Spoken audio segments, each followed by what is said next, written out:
Dan and Tim here from Scouting Wire, best roughies in the business. We're at the beautiful Wild Racing Club this morning. We're going to do our sports bets from here as well, guys. So we couldn't find anything over Thursday and Friday to get excited about. So we thought we'd come down here and tack on to the end of the racing segment, do it down here on track. And it's a beautiful morning. There's been a few horses going around. So let's see if we can find a few winners in the sport, eh, Tim? Yep, no worries. Let's get into it. I couldn't find anything in the NRL this week, and I don't think you have either. It was a tough round to pick. So we were going to steer clear of the NRL this week. I'm going to go straight to the AFL. We can't tip Hawthorn because they're not roughies this week, but they've been good to us. So thanks very much to Hawks. I like Geelong at 265 versus Port Adelaide. So Port have been okay this year. They've won, I think, 3 or 4, but you know, the teams that they've played, I think they've got a win over, say, Freo and North Melbourne and stuff like that. So, you know, not really the top quality teams that you want to see that form against. So Geelong at 265, Ablett's out. That's a big out, but it means a young kid can come into that midfield, and the young legs will be really good for them. So 265. The Cats are 2-2. They had a tough game last week. I think that form carries over into this week. So 265 about the Cats in the AFL against Port Adelaide. All right, Timo, we're going to move on to the English Premier League, mate. You found a couple there that you like. We just talked about form. I like Burnley again. They've been very good to us. 325.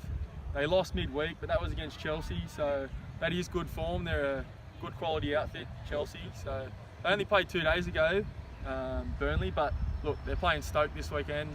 Stoke are abysmal. I can see them getting relegated pretty soon.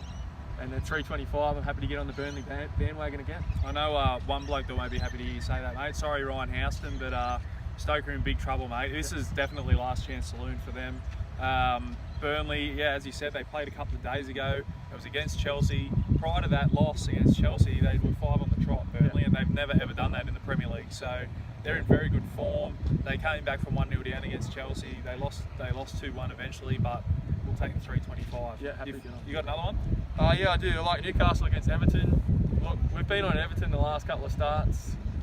They certainly haven't performed for us. I'm not backing Everton again this year. I'm not doing it. Their form reads good, Everton, but they're not a clinical team. Newcastle have won 2 in a row at the moment. They seem to be flying under Benitez. There's a lot of blokes playing for their spots at the moment because he's looking to change the squad around, so they'll be certainly looking to impress their manager, and they're at 325, so happy to get on. Last start winners Newcastle against a below average Arsenal side. Arsenal didn't put out their best team, but again, it's a confidence booster to beat one of those big clubs in England. And probably not a big club anymore, Arsenal. But Newcastle, 2 wins on the bounce. Everton, I don't think they've won in their last 3, so I'm off them for the rest of the year. I can't get into them at the moment. All right, I've found one in the FA Cup. So as much as it pains me to say it, 2 of my most hated teams, Manchester United and Tottenham, going head to head. I'm going to take Man United at the $3 to beat Spurs. Spurs, until I see them win a big game like this, I can't go with them. They have an uncanny habit of playing beautiful football and then stumbling at that last hurdle.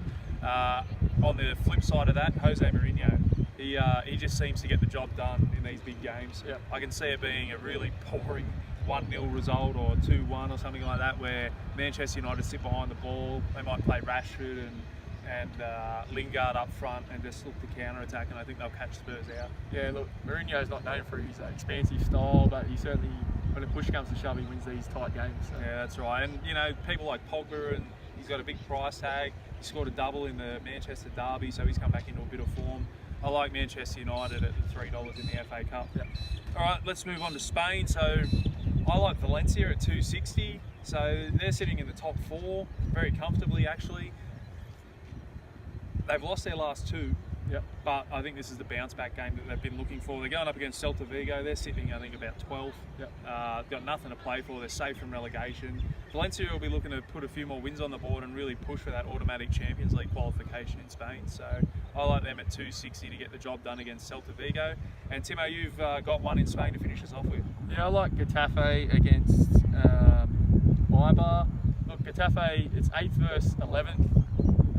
Getafe are sitting here in 8th, but there's a 20-goal goal difference between these 2 teams, which is pretty substantial considering they're so close on the table. They can score a lot more goals, Getafe, than Eibar can, and their defence is a bit more solid. So, look, they're good value at the 325, and they've certainly got good form in their last 2.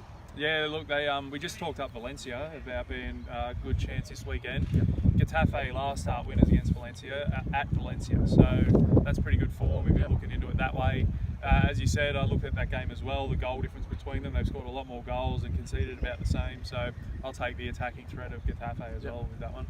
All right, guys, that's it for our sports tips this week. Good luck with your punting and gamble responsibly. Thank you.